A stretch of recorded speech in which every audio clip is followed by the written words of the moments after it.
Action. పెద్ద నోట్ల రద్దుతో దేశవ్యాప్తంగా చిల్లర సమస్యతో ప్రజలు నానా ఇబ్బందులు పడుతున్నారు. అయితే ఇప్పుడు ఈ సెగ సాక్షాత్తు దేవులకు తాకింది. ప్రధాని మోడీ నిర్ణయంతో భారీగా పెద్ద నోట్ల కట్టలు దేవుని హుండీల్లో పడుతున్న దాఖలాలు కనిపిస్తున్నాయి. ఇకపోతే కొన్ని చోట్ల తమ కోరికలు తీర్చిన దేవులకు భక్తులు మొక్కులు చెల్లించడం ఇబ్బందిగా మారిపోయింది. దీంతో దేవుళ్ల హుండీల్లో అతివృష్టి అనావృష్టి పరిస్థితులు కనిపిస్తున్నాయి. దీంతో ఇక దేవాలయాల్లో డెబిట్ లేదా క్రెడిట్లను స్వైపింగ్ చేసి దేవునికి కానుకలు సమర్పించే అవకాశం కల్పిస్తున్నారు.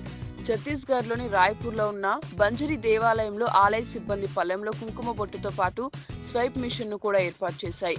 దీంతో భక్తులు దేవునికి ఎంత మొత్తం హుండీలో వేయాలో అంత మొత్తాన్ని సంబంధిత ఖాతాకు చెందిన హుండీలో స్వైప్ మిషన్ ద్వారా వేస్తున్నారు.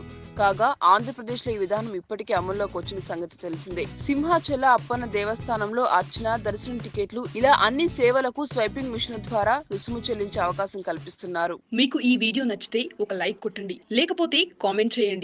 బట్ సబ్స్క్రైబ్ చేయడం మర్చిపోకండి.